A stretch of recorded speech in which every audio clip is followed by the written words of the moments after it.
I was informed by the good man at the railroad station that you ran a stage. I'm merely asking—" "Stage hasn't run out of here for over 6 months, mister.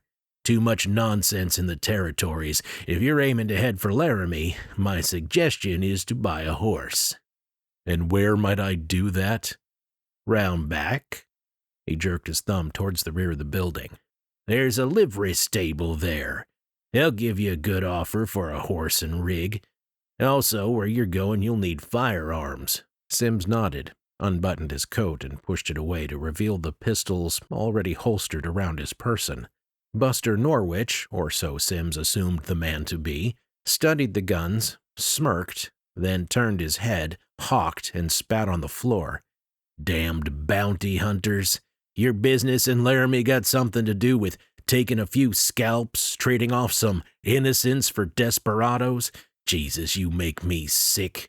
He reached under the counter and brought up a shotgun, barrels sawn off. But if he had a desire to use the weapon, or merely to intimidate, he did not get very far.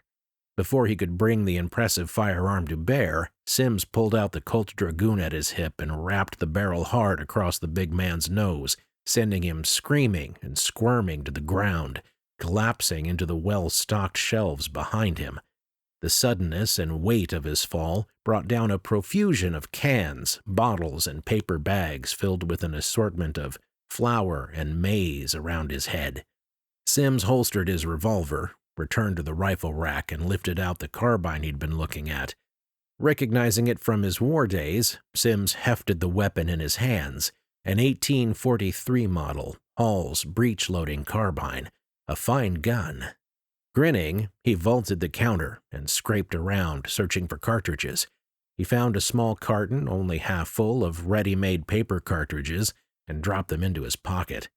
He kicked the shotgun away well out of reach, stomped his foot into the writhing man's groin for good measure, and went through the beaded curtain, carbine in hand. The rear door yawned wide open.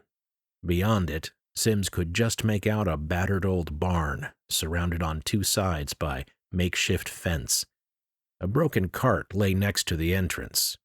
He did not step closer, so the angle from which he looked obscured most of the details, but he could see enough to realize this was no livery stable.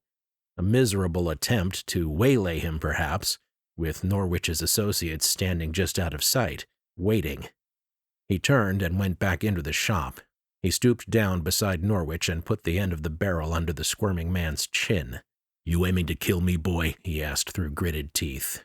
Norwich, eyes cloudy with tears, blabbed, shaking his head. "Please," was all he managed. "How did you know I was coming?" To lend some weight to the question, he pushed the barrel deeper into Norwich's thick throat. He gagged. "Seamus." "And who is he?" "We have a deal. He sends tenderfoots over here to ask about the stage." Sobs broke out from his slack mouth, the tears tumbling down his face. "Don't kill me, please." "The guy at the railroad station?" Sims stood up.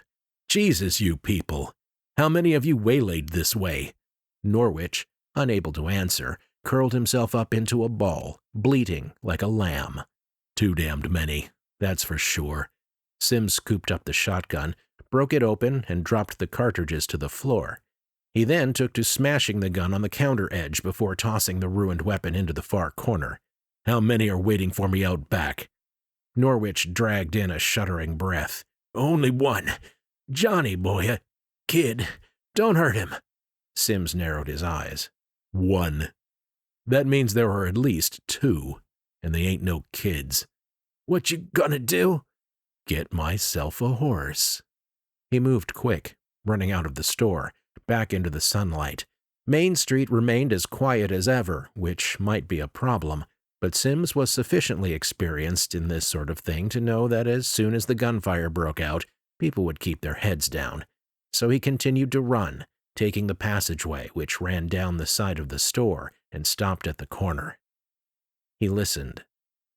A couple of horses neighed, kicking at the ground, but nothing else.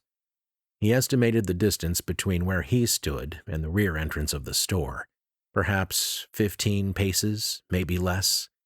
He checked the carbine, brought it up to his eye line, and stepped around the corner.